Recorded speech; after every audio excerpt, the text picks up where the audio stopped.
भी कहता हूं और मैं उन जिम्मेदार देश के लोगों से प्रार्थना करता हूं कि अगर आपने 24 का चुनाव कराया तो भारत की जनता के चिथड़े उड़ जाएंगे, चिथड़े, क्योंकि कुछ नहीं बचेगा, न राजा के पास धन और न प्रजा बचेगी, कुछ नहीं बचेगा।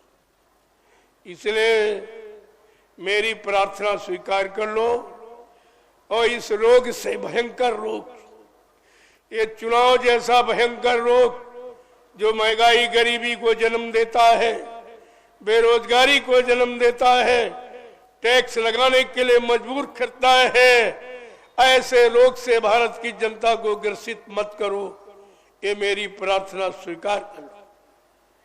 नहीं तो तुम जानो, तुम्हारा काम जाने, लेकिन तुम ये नहीं कह सकते हो कि हिंदुस्तान में कोई कहने वाला, बताने वाला नहीं था।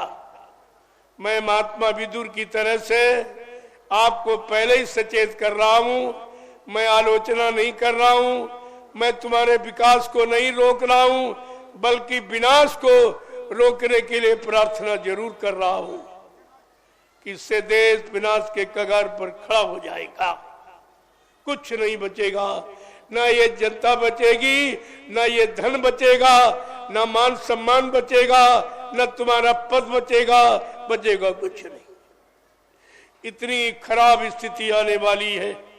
कुदरत तुम्हारे से पहले ही नाराज है। जो तुमने मारकाट, हिंसा, चोरी, कत्लेआम, व्यभिचार, कुपचार किया है, झूठ, छल, कपट, बेईमानी और जीवों की हिंसा करने का आदेश दिया है, ये तुम्हारे लिए लाभकारी नहीं होगा। ये मैं बार बार कहता हूं, इसमें न जनता का भला है न राजा का भला है। राजा प्रजा किसी का भला नहीं हिंसा कराने में।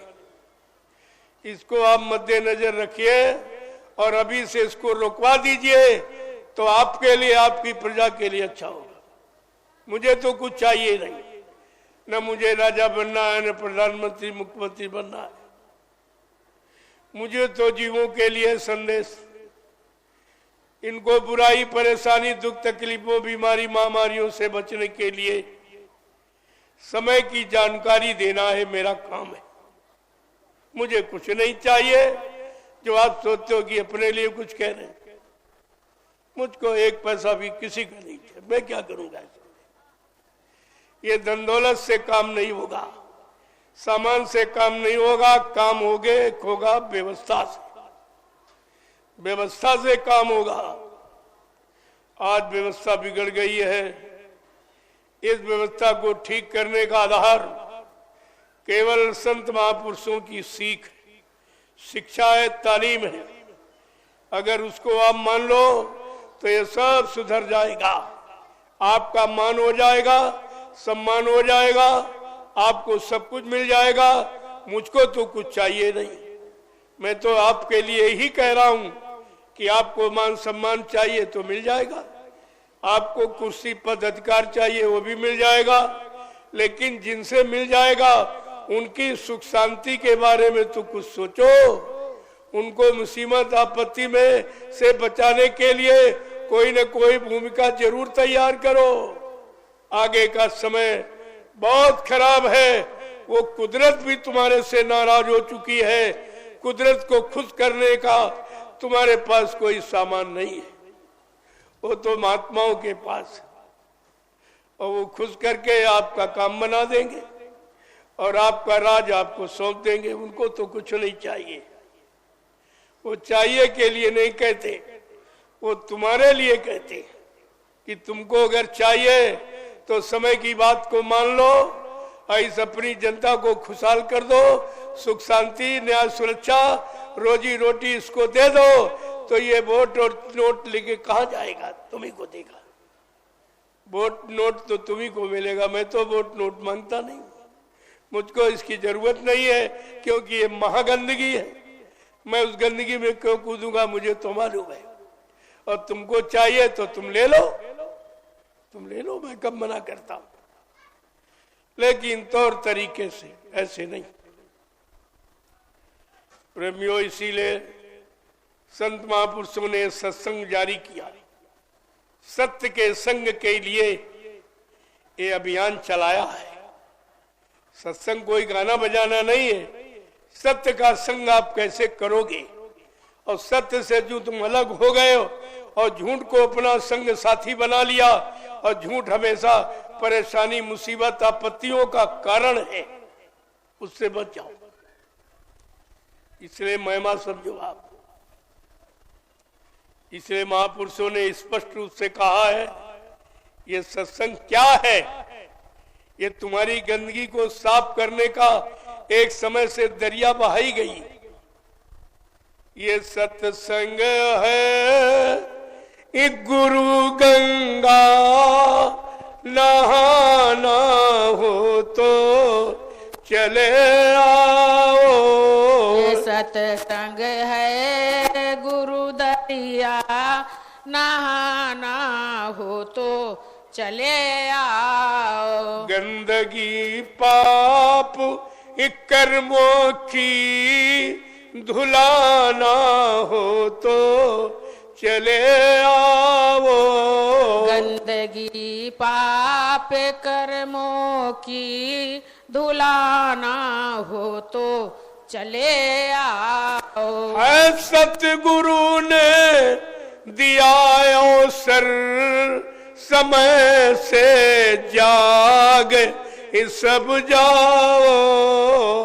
सतगुरु ने दिया अवसर, समय से जाग सब जाओ। पड़ेगी मार एक कुदरत की, जो बचना हो तो चले आओ।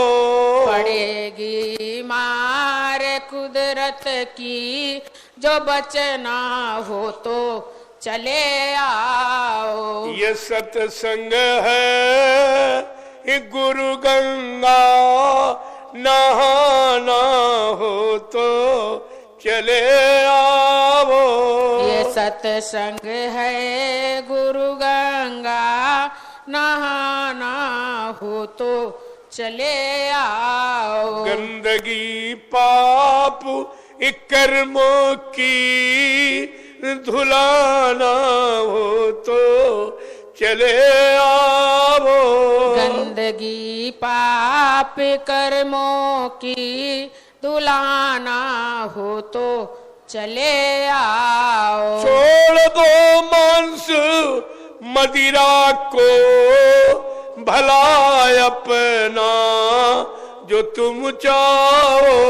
छोड़ दो मांस मदिरा को, भला अपना जो तुम चाहो। छोड़ दो मांस मदिरा को, भला अपना जो तुम चाहो। छोड़ दो मांस मदिरा को, भला अपना जो तुम चाहो। यही है युक्ति बचने की, सब शाकाहारी हो जाओ।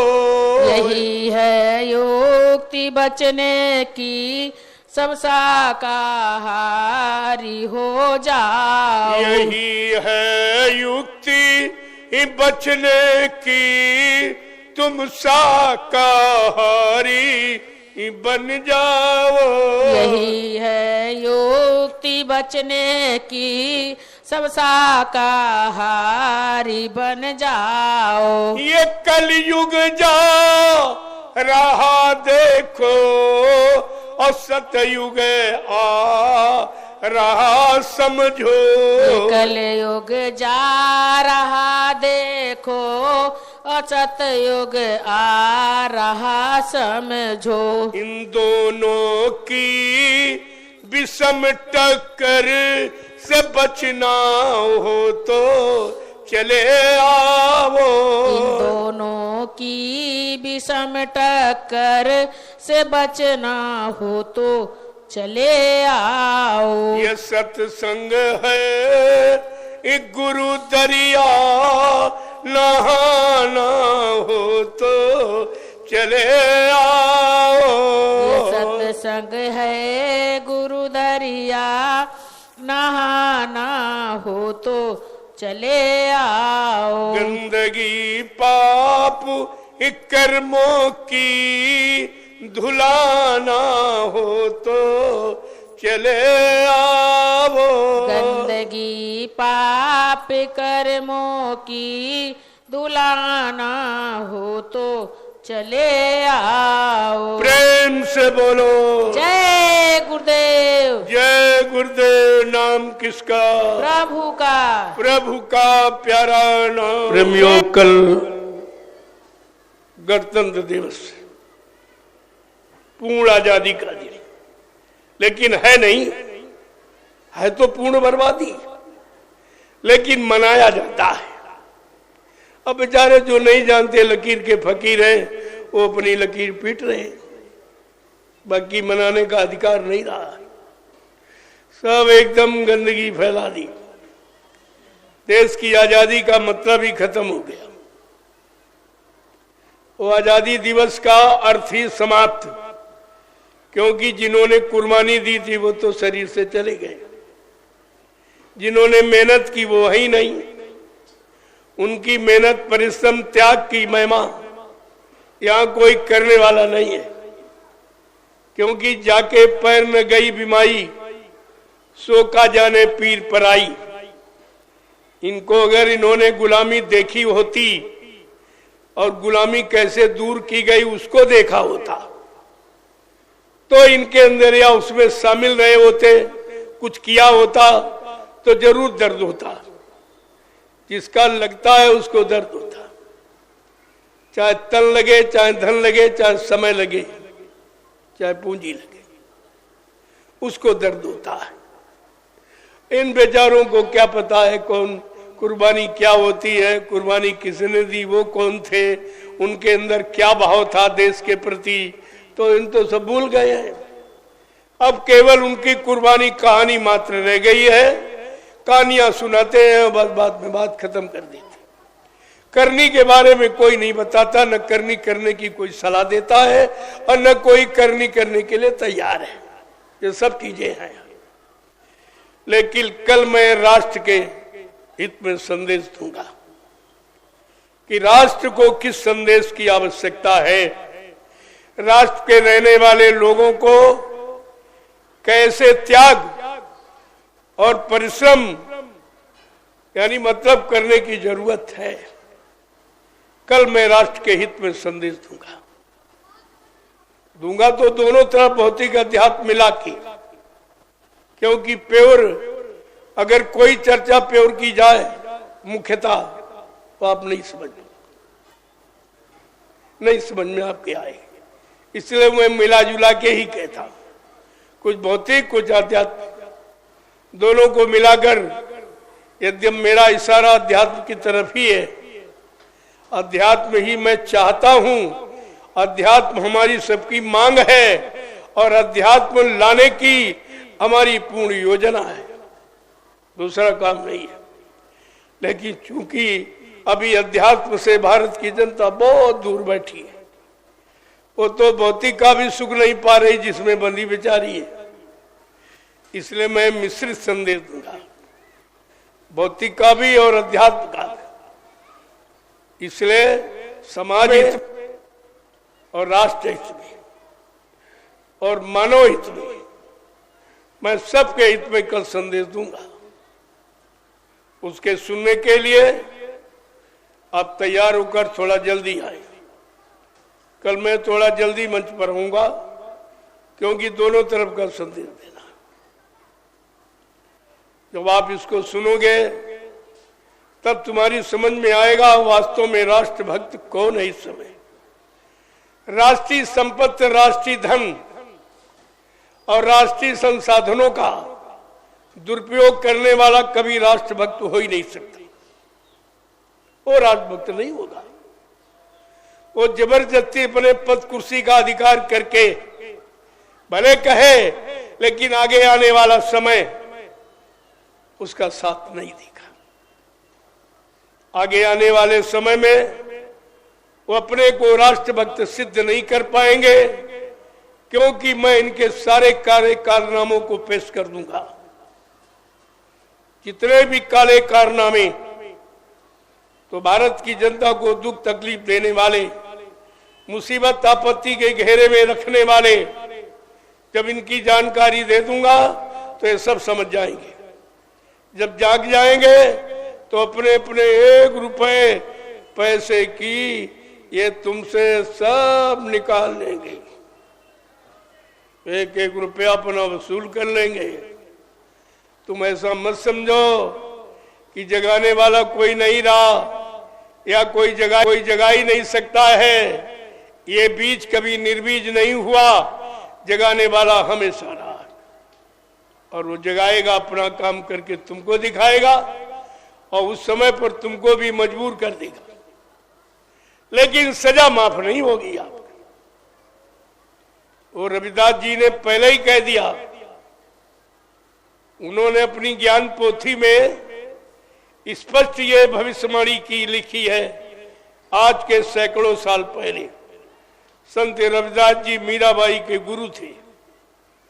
उन्होंने स्पष्ट कहा है कि भारत के लिए एक भविष्यवाणी की है कि भारत में अवतारी होगा जो इत विस्मयकारी होगा, ज्ञानी और विज्ञानी होगा, वो अद्भुत सेनानी होगा, वो एक अनोखा चमत्कार करेगा जो इस भारत भूमि पर कभी किसी ने किया नहीं, भूते न भविष्यते।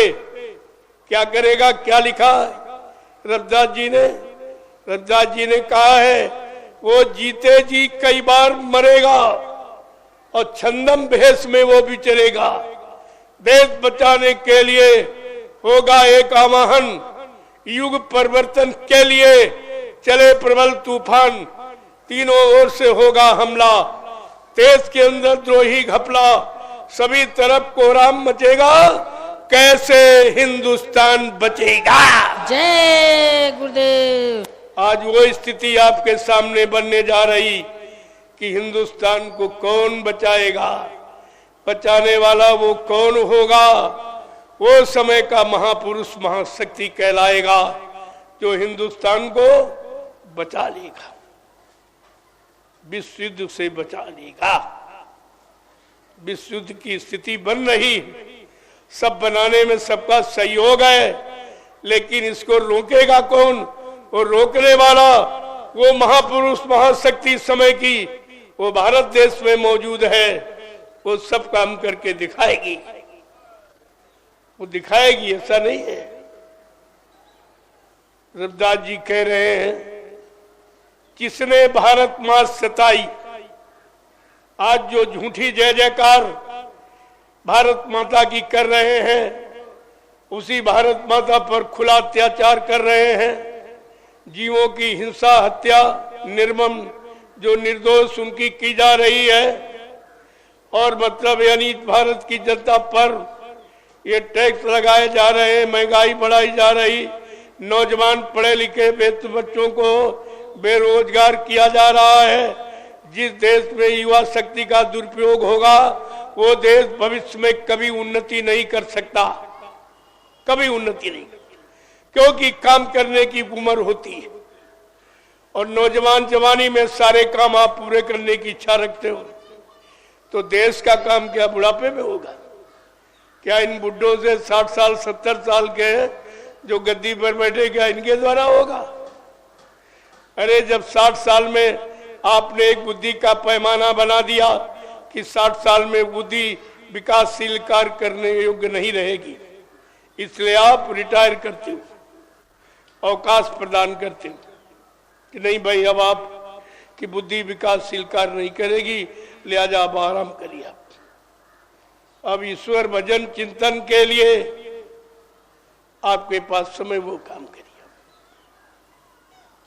जब 60 साल का पैमाना निर्धारित है कि 60 साल में हिंदुस्तान में मानव की बुद्धि विकासशील कार्य नहीं कर सकती है, जैसे सपोज यानी मतलब एक अध्यापक 60 साल में 50 बच्चों को नहीं पढ़ा सकता, कंट्रोल नियंत्रण में नहीं रह सकता है।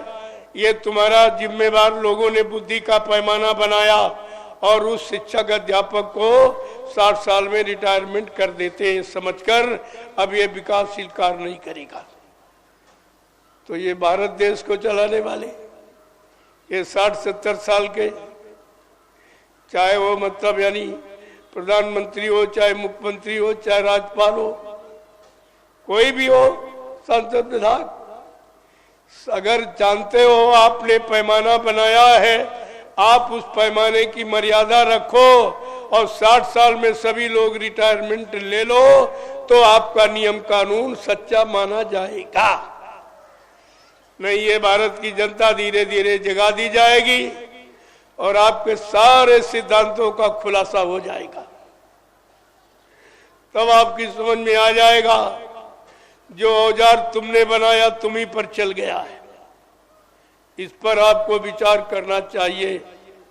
मैं समय से आपसे प्रार्थना कर रहा हूं कि आपने जो नियम कानून बनाया है उसको पहले अपने ऊपर लागू करो, तब दूसरे पर चलाओ।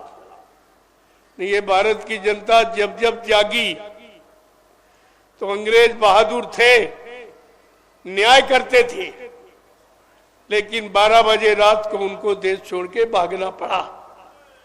ये भारत की जनता है, जब जाग जाएगी तो फिर देर नहीं लगेगी। अभी सो रही तब तक आप फायदा उठा लो। जिस दिन ये जाग जाएगी सारे काले कारनामे, सारी स्वार्थ सिद्धियां आपकी सब सामने नजरअंदाज हो जाएगी। ये जाग जाएगी तो कान पकड़ के 24 घंटे के अंदर गद्दी के नीचे उतार देगी। इसको अधिकार है प्रजातंत्र में। अगर इसको बैठालने का अधिकार तो उतारने का भी अधिकार है, और नहीं तो होना चाहिए। जिस काम के लिए बैठाला गया वो काम नहीं करता है, उस काम के लायक नहीं है, अयोग्य है, तो 24 घंटे में कान पकड़ के गद्दी के नीचे। यह है भारत का कानून। मैं धीरे धीरे संकेत कर रहा हूं सारा, जानता सब हूं कि भारत का संविधान क्या है और क्या होना चाहिए। ये तो 20 सूत्री कार्यक्रम लागू, उसी को भारत का संविधान कहते हैं, जबकि ये नहीं है। आजादी के बाद तुरंत भारत को चलाने के लिए सुचारू रूप से जो भारतीय संविधान सप्त ऋषियों के द्वारा लिखा गया था, सबको सुख शांति न्याय सुरक्षा रोजी रोटी के लिए। और जब भारत में संविधान लागू हो जाएगा, कोई चुंगी टैक्स बैरियर नहीं होंगे, कोई परमिट लाइसेंस नहीं, ये सब समाप्त हो जाएगा। ये लिखित है, भारतीय संविधान में लिखित है, लेकिन भारतीय संविधान आपके सामने है ही नहीं। वो तो सप्त ऋषियों के द्वारा लिखा गया, वो किसी स्वार्थी लोभी लालची के द्वारा नहीं लिखा गया, सप्त ऋषियों के द्वारा। अब जब संत राज होगा तो संत उसे पेश कर देंगे कि भारत का असली संविधान क्या है और क्या होना चाहिए, जो भारत को सब तरफ से खुशहाल बनाने के लिए था। वो खुशहाली का संविधान था और ये दुख का विधान है इनका। तरह तरह के दुख तकलीफ, तरह तरह की मतलब यानी परेशानियां, झगड़े झंझटे खड़े किए जा रहे। ये प्रेमियों भारत का संविधान नहीं है। आपको मालूम नहीं ना आपको बताया गया, लेकिन वो समय आ रहा है। दुख सदा, सुख सदा रहता नहीं, तो दुख का भी अंत है। ये दुख भी रहे तो आते जाते हैं, तो सब आपको जानकारी मिल जाएगी। अभी तो मैं केवल सिर्फ इशारा करता हूं कि भाई ये समझदार है, इशारे को समझ जाए तो अच्छा रहेगा। नहीं बाद में कहेंगे हमारा अपमान कर दिया गया, हमारी पोल खोल दी गई। मैं तो पहले से संकेत कर रहा हूं कि आपकी पोल न खुले, आप समझ जाएं, आप चेत जाए, आप जाग जाए, आप अपने सम्मान की व्यवस्था कर लें, आपके लिए अच्छा रहेगा। मैं तो सबके हित और भलाई की बात करता हूं, मुझे किसी की बुराई करने तक से कोई मतलब ही नहीं है। जय गुरुदेव।